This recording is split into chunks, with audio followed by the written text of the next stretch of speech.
Дензел Уошингтън, име, което кара милиони да треперят от възхищение. Икона на киното, символ на съвършенство. Но зад прожекторите, зад златните статуетки, се крие история, която никой никога не е разказвал. Представете си човек, който е завладял Холивуд, но почти е загубил всичко по пътя си. Актьор, който е преминал всички граници, но е платил много висока цена. Предателства зад кулисите. Лични битки, които никой не е видял. Моменти, които са могли да унищожат кариерата му завинаги. Как е оцелял? Какво всъщност се е случило? Ще разкрием най-тъмните тайни на Дензел Уошингтън. Кървавите кулиси на една от най-големите кариери в киното. Истините, които Холивуд се е опитвал да крие десетилетия наред. Подгответе се. Защото това не е просто историята на един актьор. Това е история за оцеляване. Абонирайте се за канала сега и активирайте звънеца за известия. И ако сте фен на Дензел Уошингтън, оставете своя глас за това видео. Това помага на канала да расте и да ви носи още по-невероятни истории. Нека започнем. В малкия град Маунт Върнън, на няколко мили северно от оживения Ню-Йорк, Дензел Хейс Уошингтън младши е роден на 28 декември 1954 година. Това беше период на трансформация в Съединените щати, с движението за граждански права, което набираше сила и предефинираше ролята на афроамериканците в обществото. Именно в този контекст на промяна Дензел се появи на света, съдбовно предопределен да стане един от най-уважаваните гласове на своето поколение. Семейство Уошингтън принадлежеше към средната класа, забележителен факт за афроамериканските семейства от това време. Баща му, Дензел Уошингтън старши, беше човек на вярата и труда, разделящ времето си между две професии – пастор в местната 50-на църква и служител във водоснабдителната служба на града. Човек със силно присъствие и стабилни принципи, той предаде на сина си ценности като дисциплина, честност и постоянство, които щяха да оставят отпечатък в живота му. Майка му, Ленис Лин Уошингтън, внасяше друго предприемаческо измерение в семейството. Собственик на фризьорски салон, тя не само се грижеше за външния вид на клиентите си, но и създаваше общностно пространство за връзка, толкова важно в афроамериканските квартали. Решителна и трудолюбива жена, Ленис ежедневно показваше на сина си стойността на личното усилие и независимостта. Общността, в която израсна в Маунт Върнън, предлагаше на Дензел сравнително стабилна среда. Докато много черни семейства се сблъскваха с тежки икономически трудности, семейство Уошингтън успяваше да поддържа прилично качество на живот. Това не означаваше липса на предизвикателства, но осигуряваше на младия Дензел по-стабилна основа от много негови връстници. Първите години от детството му се характеризираха с рутината на семейството, религиозните учения на баща му и постоянното присъствие на майка му. Църквата изигра фундаментална роля в живота на семейство Уошингтън, служейки не само като духовен център, но и като пространство за социални и културни срещи. На църковните скамейки Дензел се научи да цени думите, тона и силата на добре структурираната реч умения, които по-късно щяха да се окажат решаващи за кариерата му. Обаче не всичко щеше да остане стабилно в живота на младото момче. Когато Дензел навърши 14 години, едно събитие щеше радикално да промени курса на живота му, родителите му се разделиха. Разводът, който все още беше табу в религиозната общност на 60-те години, оказа дълбоко въздействие върху тийнейджера. Разделата на родителите му представляваше не само разпадането на семейното единство, но и поставяне под въпрос на ценностите и увереностите, които бяха ръководили детството му. След развода Дензел отида да живее с майка си. Тази промяна щеше да бележи началото на нов етап в живота му, период на адаптации и открития, който щеше да го отведе по неочаквани пътища. Ежедневното отсъствие на баща му създаде празнина, но също така отвори пространство за нови влияния и преживявания, които щяха да оформят мъжа, който щеше да стане. Краят на детството на Дензел съвпадна с този момент на семейно разделяне, но също и с пробуждането на нови хоризонти. Следващите години щяха да донесат предизвикателства, трудни избори и възможности, които щяха да изпитат характера, формиран в първите години от живота му. След развода на родителите му, тийнейджърските години на Дензел започнаха да приемат тревожен обрат. Момчето, което бе израснало под строгата дисциплина на религиозен дом и традиционни ценности, сега се намираше в момент на бунт и преосмислене. Улиците на Маунт Върнън предлагаха изкушения и компании, които го отдалечаваха все повече от пътя, който родителите му бяха начертали за него. Дензел започна да се сближава с проблемни младежи от квартала. Тийнейджърът, който посещаваше църквата в неделя, започна да се появява в съмнителния гълчета, да разговаря с момчета, известни с дребни престъпления и девиантно поведение. Първите предупредителни знаци не закъсняха: лоши оценки в училище, неоправдани отсъствия и провокативно поведение у дома. Ленис Уошингтън наблюдаваше с нарастваща тревога трансформацията на сина си. Като самотна майка, работеща дълги часове в своя фризьорски салон, тя си справяше пред предизвикателството да отглежда бунтарски тийнейджър без ежедневното присъствие на баща му. Тогава, в решаващ момент, тя взе едно от най-важните решения за бъдещето на Дензел. През 1970 година, едва на 15-годишна възраст, Дензел бе изпратен във военната академия Оукланд в Ню Уиндзор, Ню-Йорк. За бунтарския тийнейджър този момент изглеждаше като строго наказание. Години по-късно той щеше да признае това решение като повратна точка в живота си. Майка ми ме спаси, щеше да заяви в различни интервюта, признавайки, че бившите му приятели са завършили в затвора или са се изправили пред сериозни юридически проблеми. Във военната академия Дензел откри радикално различна среда от улиците на Маунт Върнън.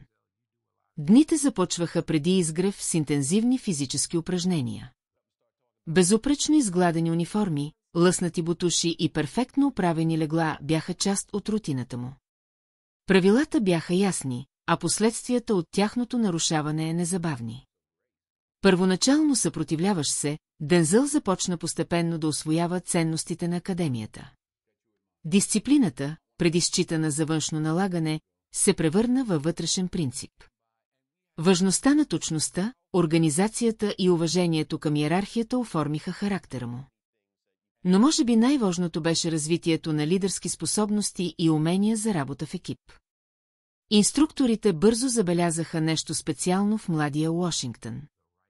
Гласът му беше естествено авторитетен, поведението му вдъхваше доверие и той показваше рядка способност да мотивира другите кадети. Не след дълго той бе повишен на лидерски позиции сред съучениците си, преживявания, които укрепиха самочувствието му и чувството му за отговорност. Когато се върна към цивилния живот, Дензел беше различен млад мъж. Бунтарският тийнейджър бе заменен от концентрирано и дисциплинирано момче. Старите му приятели може би не биха го разпознали. С нова нагласа той се върна да се посвети на учението си, значително подобрявайки академичните си постижения. Трансформацията беше толкова впечатляваща, че дори учителите му бяха удивени от промяната. Тази нова фаза бележи началото на академичен път, който щеше да го отведе много по-далеч, отколкото който и да е в Маунт Върнън би могъл да си представи. Младият мъж, който почти беше изгубен, сега имаше цел. Следващите години щяха да разкрият нови таланти и амбиции, отваряйки врати към бъдеще, което никой дори самият Дензел не би могъл да предвиди. С възстановената дисциплина и новата концентрация върху учението си, Дензел Уошингтън завършва средното си образование с оценки, които му позволяваха да се стреми към университетско образование. През 1972 година той направи важна стъпка в академичния си път, като се записа в университета Фордъм в Ню-Йорк. Подобно на много млади хора от неговото време, Уошингтън първоначално търсеше кариера, която би му предложила стабилност и престиж. Медицината изглеждаше обещаващ път и той избра биологията като основен предмет. Първите семестри в университета бяха посветени на изучаването на клетки, органични системи и биологични процеси. Дензел се опитваше да поддържа добри оценки, но нещо липсваше. Страстта, която се надяваше да почувства към научните изследвания, не се прояви напълно. Имаше празнота, която учебниците по биология не можеха да запълнят, творческо безпокойство, което търсеше да се изрази. През лятото между първата и втората година в университета, Уошингтън се нуждаеше от временна работа. Появи се възможност да работи като съветник в летен лагер за деца. Тази роля изискваше търпение, енергия и способност да взаимодейства с младите лагерници качества, които Дензъл притежаваше естествено. Той прие работата, без да си представя, че това преживяване ще промени курса на живота му. Сред дейностите в лагера беше организирано театрално представление, за да забавлява лагерниците в края на сезона. Когато един от съветниците по продукцията се разболя, Дензъл беше призован да поеме не само организацията, но и роля в представлението. Първоначално колебаеш се, накрая той прие предизвикателството. Моментът, в който Дензъл се качи на сцената на импровизирания лагерен театър, бележи началото на нова страст. Простите светлини, елементарните декори и ентусиазираната публика от деца създадоха магическа атмосфера. Докато въплъщаваше своя персонаж, Дензъл почувства усещане за свобода и творчество, което никога преди не беше изпитвал. Думите се лееха естествено, жестовете изглеждаха органични, а връзката с публиката беше непосредствена и мощна. След това трансформиращо лято, Уошингтън се върна във Фордъм с нова перспектива. Курсовете по биология, някога считани за необходими стъпки към обещаваща кариера, сега изглеждаха далеч от истинското му призвание. След размисъл и няколко трудни разговора със семейството си, което първоначално постави под въпрос стабилността на артистичната кариера, Дензъл взе смело решение – промени специалността си на театър. В училището за сценични изкуства Дензъл намери преподаватели, които разпознаха вродения му талант и го насърчиха да подобри уменията си. Предишното му военно обучение му даде рядка дисциплина сред студентите по театър, позволявайки му да се посвети интензивно на изучаването на техники за интерпретация, телесно движение и дикция. След като получи дипломата си от Фордъм по театър, Уошингтън продължи артистичното си обучение, като влезе в известния американски консерваторен театър в Сан-Франциско. Тази водеща институция предлагаше строга програма, която бе оформила изтъкнати актьори в американския пейзаж. Там Дензъл усъвършенства техниките си, разшири репертуара си и се подготви за предизвикателствата на конкурентния свят на професионалната актьорска игра. В края на академичното си обучение Уошингтън беше готов да направи първите си стъпки в индустрия, известна със своята трудност, особено за афроамерикански актьори. Въоръжен с талант, дисциплина и непоколебима решителност, той се върна в Ню-Йорк, епицентъра на американските сценични изкуства, за да започне търсенето си на възможности на сцените и евентуално на екраните. Обратно в Ню-Йорк, след обучението си в Американския консерваторен театър, Дензъл Уошингтън се сблъска с реалността на много актьори в началото на кариерата си, постоянни прослушвания, чести отхвърляния и борба да плаща сметките, докато преследва мечтата си. Градът, който никога не спи, беше едновременно сцена на възможности и предизвикателства за млад афроамерикански актьор през 70-те години. Неговият талант и дисциплина бързо започнаха да дават плодове на сцената на алтернативния театър.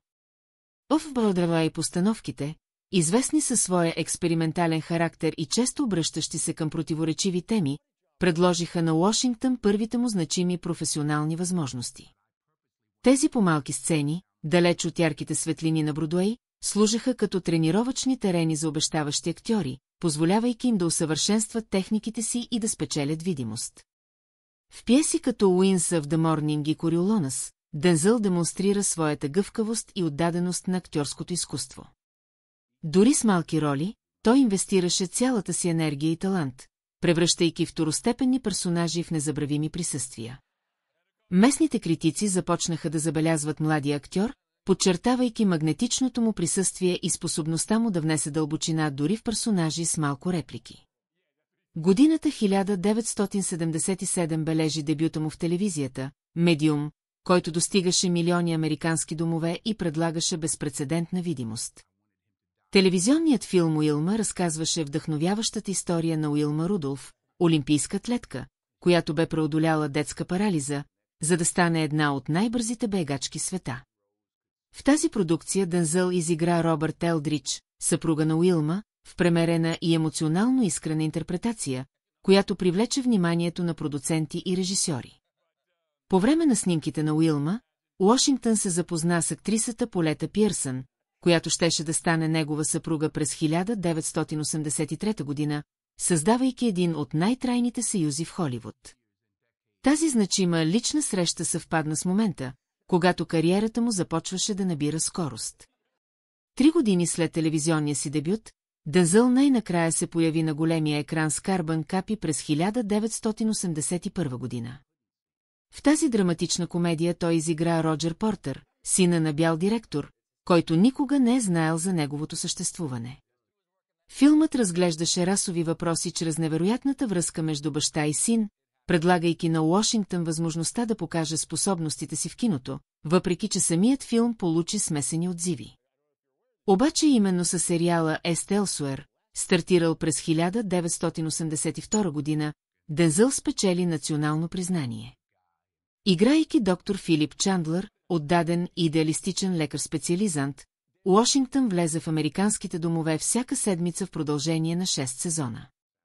Сериалът, който се развива във фиктивната и западаща болница Сейнт Елиджиас в Бостън, беше известен със своя реализъм, иновативен подход и талантлив актьорски състав. Ест Елсуер осигури на Дензел не само финансова стабилност, но и перфектната платформа за усъвършенстване на изкуството му пред камерите.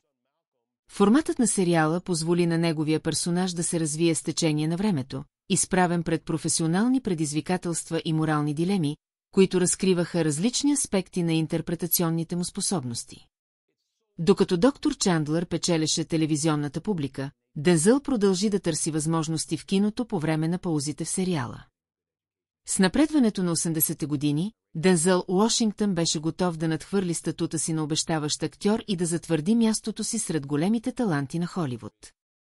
1987 година щеше да бележи началото на признанието му от Академията за филмови изкуства и науки, поставяйки началото на престижен път, който малко афроамерикански актьори бяха познали дотогава. В край Фридъм Вик за свобода, режисиран от Ричард Атънбъро, Уошингтън изигра Стив Бейко, харизматичния южноафрикански активист срещу апартейда, убит от полицията през 1977 година. Трансформацията на Дензел в Бейко беше пълна, от стойката до произношението му, всеки детайл беше старателно изработен. В мощни сцени той улови красноречието, смелостта и човечността на южноафриканския лидер, създавайки портрет, достоен за важното му наследство. Тази интензивна интерпретация донесе на Уошингтън първата му номинация за Оскар за най-добър поддържащ актьор. Въпреки че не спечели в този случай, тази номинация сигнализираше, че Холивуд обръща внимание на изключителния му талант. Номинацията също така подчерта способността му да избира съдържателни и социално значими роли, характеристика, която щеше да се превърне в отличителен белег на кариерата му.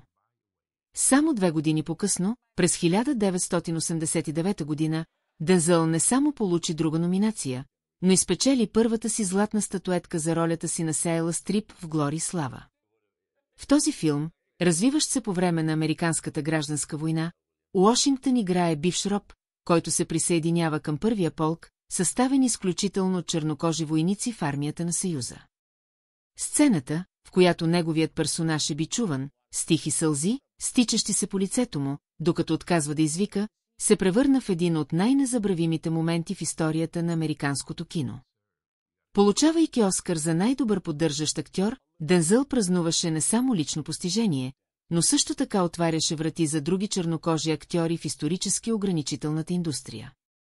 Речта му на приемане, кратка и красноречива, благодареше на родителите и менторите му, демонстрирайки скромността, която щеше да характеризира цялата му кариера. През 1992 година Уошингтън представи друго забележително изпълнение в Малкъм Екс, режисиран от Спайк Ли. Въплъщавайки се в този противоречив и влиятелен лидер за граждански права, Дензел се потопи дълбоко в сложността на персонажа, представяйки еволюцията му от дребен престъпник до уважавана международна фигура.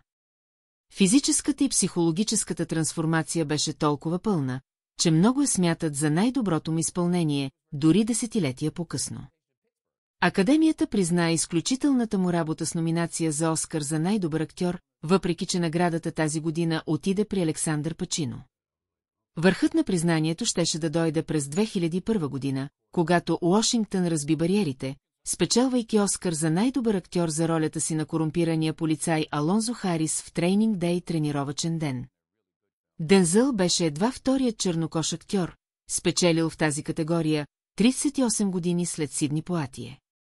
Представянето му на харизматичния, опасен и морално двусмислен Харис показа желанието му да изследва сложни персонажи, далеч от собствената му личност. Този втори Оскар затвърди статута на Уошингтън не просто като един от най-великите актьори на своето поколение, но като трансформираща сила в Холивуд, чийто талант е надминал расовите въпроси и е открил път към нова ера на възможности за чернокожите актьори във филмовата индустрия. Докато наградите утвърдиха признанието на индустрията, последователността и разнообразието от роли, избрани от Дензел Уошингтън, затвърдиха позицията му като един от най-уважаваните актьори в Холивуд.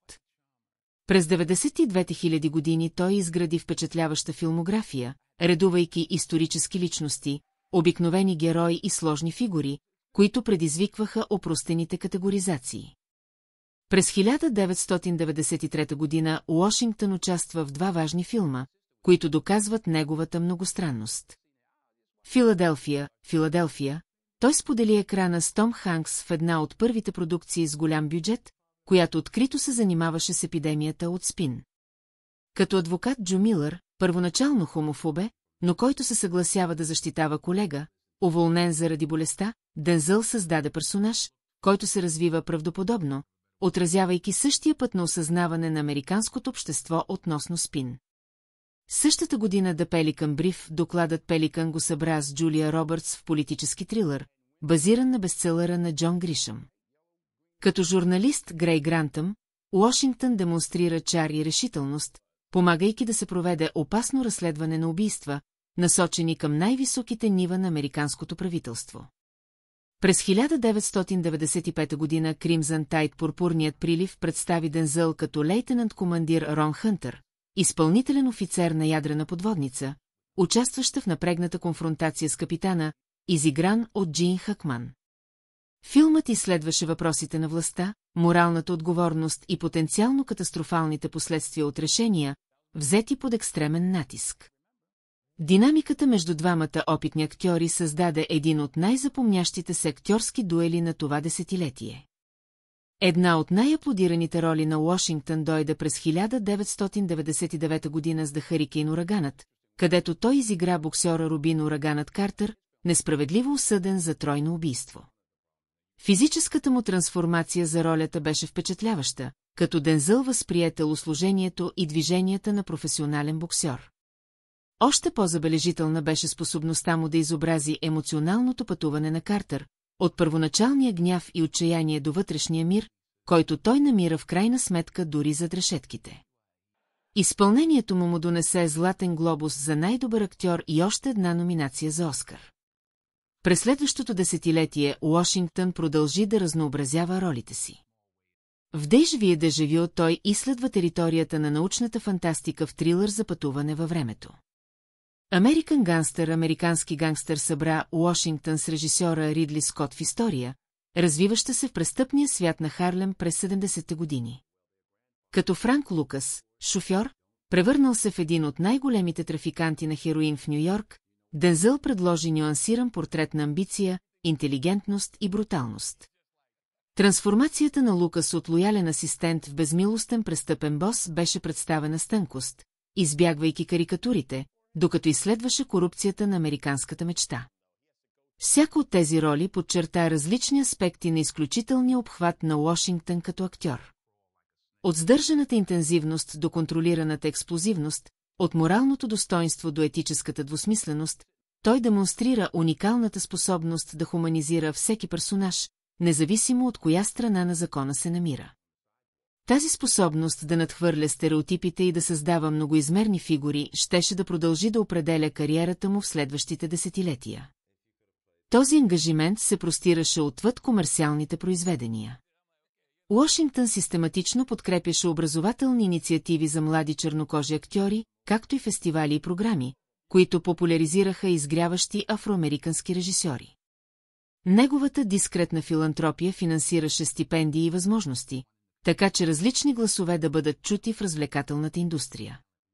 С напредването на кариерата му ставаше все по-очевидно, че трайното наследство на Уошингтън няма да се изразява само в запомнящите се негови изпълнения, но и в постоянната му работа за трансформиране на Холивуд в по-приобщаващо пространство, където афроамериканските разкази биха могли да бъдат разказани в цялото им богатство и сложност, от чернокожи творци и за световна публика.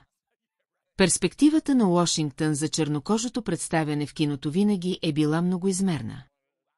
Вместо да се ограничава до разкази за болка или виктимизация, макар и признавайки важността на обръщането към наследството на робството и сегрегацията, той търсеше истории, които празнуват устойчивостта, креативността, интелигентността и разнообразието на черния опит.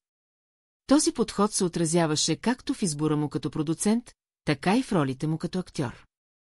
Дензел разбираше, че силата на разказите не се крие само в способността им да забавляват, но и в потенциала им да оформят културните възприятия и да вдъхновяват поколения. В интервюта той често споменаваше отговорността си като черен артист да отваря врати за други и да използва платформата си, за да разказва истории, които преди това са били игнорирани от студийната система. Този ангажимент към работата на Уилсън не беше случайен. Уошингтън разпознаваше в този драматург един основен хроникьор на афроамериканския живот, чието истории улавяха нюансите, сложностите и пълната човечност на персонажи, често маргинализирани или стереотипизирани от традиционните медии. Пренасяйки тези разкази на големия екран, Дензел не само почиташе наследството на Уилсън, но също така предлагаше на световната публика автентичен поглед към афроамериканския опит в неговите множество измерения. Като продуцент, Уошингтън демонстрира проницателно око за идентифициране и подкрепа на произведения, които разширяваха чернокожото представяне в киното.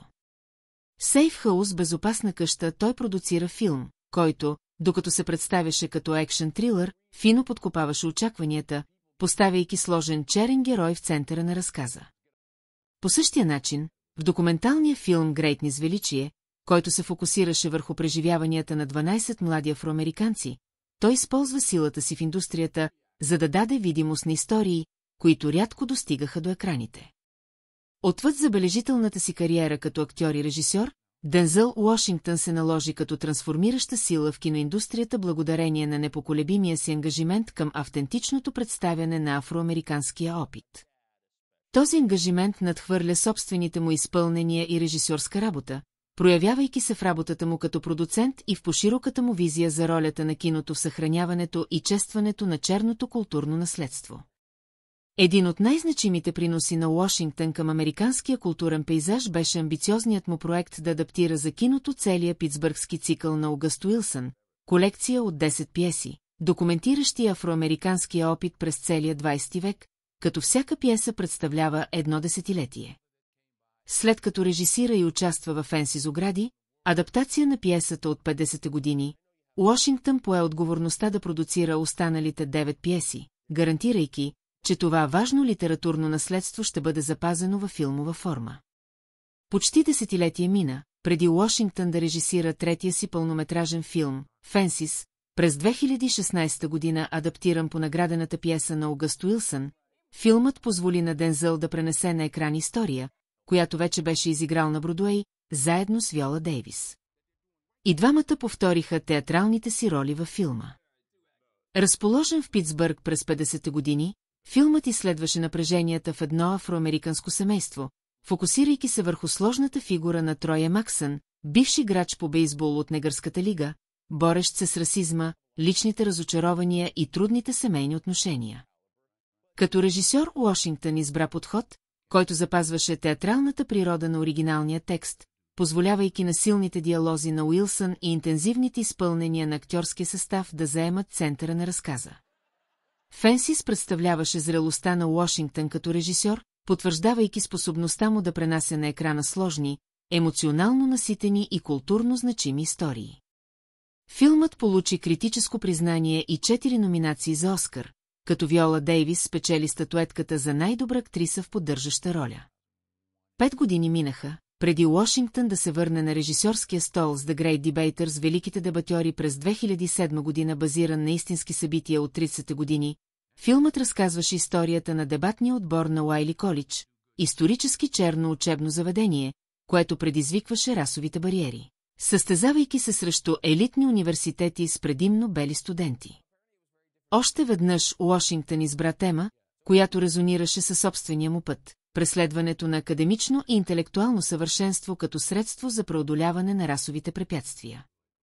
Освен че режисира, той също изигра Мелвин Батолсън, професорът, който тренира дебатния отбор. Филмът подчертаваше силата на образованието и красноречието като инструменти за съпротива и еманципация за афроамериканската общност, повтаряща се тема в артистичните избори на Дензъл.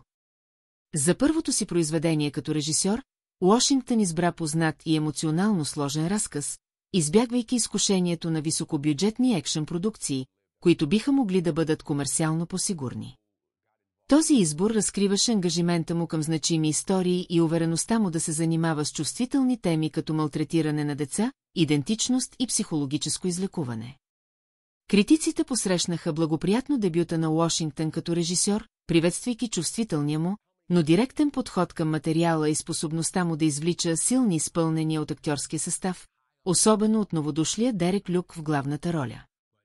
Филмът доказа, че чувствителността на Дензъл като актьор се превеждаше естествено в работата му зад камерата, особено в ръководенето на други актьори. След 2 десетилетия утвърждаване като един от най-уважаваните актьори в Холивуд, Дензъл Уошингтън реши да разшири творческите си хоризонти и да се изправи пред ново предизвикателство – режисирането на филми. Този преход, макар и рискован за много актьори, изглеждаше естествена стъпка за някой, който бе работил с някои от най-важните режисьори в индустрията и бе развил дълбоко разбиране за изкуството на филмовото разказване. През 2002 година Уошингтън дебютира като режисьор с Сентидън в Антуан Фишер. Филмът разказваше истинската история на млад моряк, борещ се с проблеми с управлението на гнева, който чрез терапия се изправя пред травматичното си минало на насилие и изоставяне. Докато изграждаше забележителна кариера пред камерите, Дензъл Вашингтон култивираше нещо не по-малко забележително извън тях – траен брак и сплотено семейство. В индустрия, където отношенията често се поддават на натиска на славата, неговият семейен живот се откроява като стълб на стабилност и източник на лична сила, който подкрепя неговия професионален път. Историята на любовта, която щеше да определи живота му, започна по време на снимките на телевизионния филм Уилма през 1977 година. Зад кулисите на тази продукция Дензъл среща Полета Пирсън, талантлива актриса и класически пианист. Това, което първоначално бе приятелство между колеги, се превърна в романтична връзка, която щеше да устойни изпитанието на времето. След период на ухажване, те сключват брак на 25 юни 1983 година, поставяйки основите на партньорство, което ще продължи повече от 4 десетилетия рядкост в нестабилната общност на Холивуд. Бракът не е бил без предизвикателства. В интервюта Вашингтон често приписва дълголетието на съюза си на взаимния ангажимент, търпението и фундаментал ролята на Полета при създаването на стабилен дом, докато кариерата му набираше скорост. Не можеш просто да се предадеш по време на лошите дни, заяви Дензъл в интервю, разкривайки философия на ангажираност, която отразява и неговия професионален подход. Първият им син, Джон Дейвид Вашингтон, се роди през 1984 година.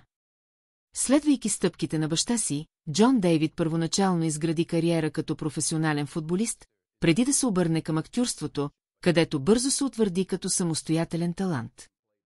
Неговите изпълнения в продукции като «Черният клановец» и «Тенет» доказаха, че артистичното наследство на Вашингтон ще продължи през поколенията. Семейството се разрасна с раждането на Катя Вашингтон през 1986 година. Избирайки да работи зад сцените на филмовата индустрия, Катя стана продуцент, като си сътрудничи и по проекти на баща си. Нейният избор на кариера далеч от прожекторите, но все пак в киноуниверсума, отразява разнообразието от таланти и интереси в семейство Вашингтон. През 1991 година Дензъл и Полета получиха новината, че ще станат родители на близнаци. Малкълм и Оливия Вашингтон допълниха семейството, донасейки нови радости и предизвикателства. Като по възрастните си брати и сестри, и двамата накрая намериха своя път в развлекателната индустрия. Малкълм получи диплома по кино, избирайки режисурата и продуцирането като призвание, докато Оливия последва пътя на актьорството и продуцирането, появявайки се в театрални и филмови продукции. За разлика от много знаменитости, Вашингтон винаги е пазил семейния си живот относително личен, защитавайки децата си от прекомерно медийно внимание по време на техните формиращи години. Това съзнателно решение позволи на децата да развият собствените си идентичности и интереси без постоянния натиск на публичния поглед. Когато го питат за неговото най-голямо постижение, Дензел неизменно поставя семейството си над всички професионални успехи. Оскарите са чудесни, но истинското благословение е у дома, заявила той на различни occasions, разкривайки йерархия от ценности, където семейният успех надминава всяко професионално признание. Тази приоритетност към семейството се отразява и в изборите, които Вашингтон прави през цялата си кариера, като често избира проекти, които биха му позволили да балансира професионалните си ангажименти с ролята на съпруг и баща. В индустрия, която често изисква лични жертви в името на успеха, способността на Дензел да поддържа този баланс може би представлява неговото най-впечатляващо постижение. За да разберем напълно Дензел Вашингтон, човека зад звездата, от съществено значение е да признаем централната роля, която вярата играе в живота му. За разлика от много знаменитости, които държат религиозните си убеждения в сянка, Вашингтон винаги е говорил открито за своята духовност, правейки я неразделна част от неговата публична и лична идентичност. Извън ролите си в киното и театъра, Дензел Вашингтон е изградил тих, но значим наследствен фонд чрез своята филантропия. Съобразно своите ценности и убеждения, неговата щедрост се проявява не само чрез финансови дарения, но и чрез активно участие в каузи, които насърчават възможностите за млади хора в неравностойно положение, особено сред афроамериканската общност. Една от организациите, които са най-близо до сърцето на Вашингтон, е Boys and Girls Clubs of America, национална мрежа от общностни центрове, които предлагат образователни, развлекателни и развиващи програми за младежи. Тази връзка е дълбоко лична. По време на детството си в Маунт Вернон, самият Дензел посещавал един от тези клубове, намирайки сигурно и стимулиращо пространство по време на уязвим период от живота си, особено след развода на родителите му. Момчешкият клуб спаси живота ми, заявявал е Вашингтон по различни поводи, признавайки как организацията го е държала далеч от улицата и го е запознала с положителни ментори по време на юношеските му години. Тази благодарност се превръща в доживотен ангажимент към институцията. Освен значителни финансови приноси през годините, Дензел е служил като национален представител и член на управителния съвет на организацията, предоставяйки не само ресурси, но и своята видимост, за да разшири обхвата и въздействието на нейните програми. Образованието представлява друг основен стълб на филантропията на Вашингтон. Признавайки неговата трансформираща роля в собствения си живот, той е създал стипендии в различни образователни институции. През 1989 година той и съпругата му Полета правят значително дарение за неговата алма матер, университет Фордъм, като създават стипендиантския фонд на Дензел Вашингтон за студенти по театрално изкуство с финансови затруднения. Лайкомис, през 1995 година, двойката прави историческо дарение на университет Уайли в Тексас, историческа чернокожа институция, представена във филма му «Великите дебатюри». Това дарение позволява възстановяването на университетския театрален отдел, облагодетелствайки поколения афроамерикански студенти, интересуващи се от сценичните изкуства. Неговият ангажимент към образованието се простира до Нелса Мандела Арт Скул в Порт Елизабет, Южна Африка, където Вашингтон не само допринася финансово, но и лично посещава училището, като взаимодейства с учениците и ги вдъхновява да преследват мечтите си въпреки трудностите. Отличителна черта на филантропичния подход на Дензел е неговата предпочитание да държи много от приносите си далеч от прожекторите. За разлика от знаменитостите, които търсят публичност за всеки благотворителен акт, Вашингтон често прави анонимни или слабо медийно отразени дарения, отразявайки неговото разбиране за филантропията като автентичен израз на ценности, а не като инструмент за връзки с обществеността. Тази сдържаност прави невъзможно пълното каталогизиране на неговата щедрост, но понякога изплуват истории, финансиране на жилища за бездомни ветерани, подкрепа на програми за рехабилитация на наркозависими, принос към възстановяването на исторически чернокожи общностни църкви и спонсориране на менторски програми за млади афроамерикански филмови дейци. В основата на този широк спектър от филантропични инициативи стои обединяващ принцип – убеждението на Вашингтон в значимостта да се връща назад, като използва своя успех и ресурси, за да създава възможности за онези, които идват след него, особено за млади хора, изправени пред същите социално-икономически предизвикателства и расови бариери, които той самият е преодолял. В Холивуд, където разточителството и лукса често определят начина на живот на знаменитостите, Дензел Вашингтон се откроява като забележително изключение. По време на 40-годишната си кариера, той е изградил личен профил, характеризиращ се с дискретност, професионализъм и простота, които силно контрастират с ослепителния блясък на филмовата индустрия. Независимо от значителното си състояние и статут на суперзвезда, Вашингтон поддържа забележително сдържан начин на живот. Той рядко се появява на впечатляващи светски събития извън премиери на филми или церемонии по връчване на награди. Неговото жилище в Лос-Анджелис, макар и удобно, е далеч от показния стил, характерен за имотите на знаменитостите, отразявайки неговото предпочитание към автентичен комфорт, а не към повърхностни демонстрации на богатство. На снимачните площадки Дензел е известен с почти легендарната си професионална прилежност. Колеги и режисьори често коментират неговата прецизна работна етика, безупречна точност и отдаденост на перфекционизма. Известен с това, че запаметява не само своите реплики, но и цели сценарии, Вашингтон подхожда към всяка роля с трудоемителна подготовка и фокусирана интензивност.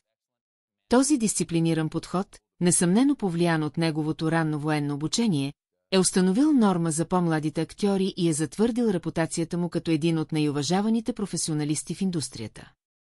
Нямам време за игрички, заявил е в едно интервю, обобщавайки своята професионална философия. Пристигаш подготвен, вършиш работата си и зачиташ времето на всички. Този директен подход, макар и понякога да се тълкува като плашеща интензивност, се възприема широко като израз на неговия ангажимент към съвършенството, а не като високомерие. За разлика от много съвременни знаменитости, Уошингтън остава систематично далеч от медийните скандали. Личният му живот си остава точно това – личен. Той никога не е бил мишена на таблоидите за ексцентрично поведение или публични противоречия, предпочитайки работата му, а не личният му живот, да доминира в заглавията. Тази дискретност се простира и в дигиталния свят. В епоха на постоянна самореклама чрез социалните мрежи, Дензел избира да не участва. Той не поддържа официални акаунти в Инстаграм, Туитър или други платформи, избягвайки съвременния капан на постоянното дигитално излагане. Нямам какво да продавам извън филмите си, коментира той, отхвърляйки идеята, че знаменитостите трябва да споделят всеки аспект от живота си с обществеността. В редките проблясъци, предлагани от живота му далеч от камерите, се появява човек с изненадващо прости вкусове. Уошингтън се описва като запален читател, често потопен в исторически биографии или класическа литература. Готвенето е друго от любимите му хобита, дейност, която той описва като терапевтична и удовлетворяваща. Има нещо успокояващо в това да приготвиш ястие за семейството си, обяснява той, разкривайки домашна страна, която контрастира с мощната му публична персона. Редовното физическо упражнение също е част от режима му, не само за да остане във форма за взискателни роли, но и като лична дисциплина, която отразява по широкия му ангажимент към баланса и благосъстоянието. Тези лични черти дискретност, професионализъм, избягване на противоречия и оценяване на простотата не са изолирани характеристики, а взаимосвързани елементи на един кохерентен характер. Заедно те скицират портрета на човек, който, въпреки изключителната си известност, остава свързан с фундаментални ценности и автентична идентичност, която надхвърля ролите, които играе на екрана. Когато говорим за наследство в съвременното кино, името на Дензел Уошингтън резонира с сила и дълбочина. Повече от актьор, той се превърна в символ на артистично съвършенство и представителство, отваряйки врати и вдъхновявайки поколения афроамерикански таланти, които го последваха. Пътуването му в киното не е било просто поредица от роли, а тиха революция. Всеки персонаж, изигран от Дензел, носеше слой сложност и човечност, който надхвърляше стереотипите. Той не просто играеше, а трансформираше всяка роля в мощно изявление за идентичност, достоинство и човешки потенциал. Многостранността на Уошингтън е впечатляваща. Той майсторски плава между интензивни драми, исторически филми, екшън трилъри и вдъхновяващи продукции. От Малкълм Х до Тренировъчен ден, от Слава до Помни титаните, всеки персонаж оживява благодарение на уникалната му интерпретация. Той не просто играеше персонажи, той ги очовечаваше. За младите чернокожи актьори Дензъл представляваше повече от успех. Той беше фар на възможности. Преди него, сложните роли и главните персонажи рядко бяха предназначени за афроамерикански актьори. Уошингтън разби тези граници, доказвайки, че талантът не познава граници на цвят или произход. Влиянието му се простира отвъд екрана. Като режисьор и продуцент, той продължи да създава пространства за нови таланти. Той използва платформата си, за да разкаже истории, които нормално биха били премълчани, давайки глас на важни разкази от афроамериканския опит. Всеки проект е бил съзнателен избор на представителство и качество. Наградите и признанията са само видимата част от неговото въздействие. 2 Оскара, 3 Златни глобуса и многобройни други отличия свидетелстват за неговото превъзходство. Но истинското му наследство се крие в животите, които е вдъхновил, мечтите, които е подхранил, и пречките, които е помогнал да бъдат преодолени. Уошингтън никога не се е задоволявал просто да бъде звезда. Той е бил модел на почтеност, социален ангажимент и артистично съвършенство. Неговите речи, кариерни избори и поведение извън снимачната площадка са демонстрирали дълбок ангажимент към достоинството и еманципацията на чернокожата общност. Новите поколения актьори го виждат като пионер. Не просто успешен актьор, а истински носител на културна промяна. Той доказа, че е възможно да бъдеш блестящ, да бъдеш черен и да бъдеш признат в световен мащаб, без да губиш автентичността си. Наследството му е мощен урок. Талантът няма цвят, но представителството има значение. Дензел Уошингтън не просто отвори врати, той ги отвори широко, създавайки по-широк и посветъл път за всички артисти, които щяха да дойдат след него. И така, стигнахме до края на тази невероятна история за Дензел Уошингтън. В коментарите ни кажете кой е любимият ви филм на Дензел Уошингтън. Абонирайте се за канала сега. Активирайте звънеца за известия, за да не пропуснете ексклузивни истории като тази. Ако харесахте видеото, оставете своя глас и го споделете с вашите приятели. Това помага на нашия канал да расте и да продължава да предоставя най-доброто съдържание. Ще се видим в следващото видео.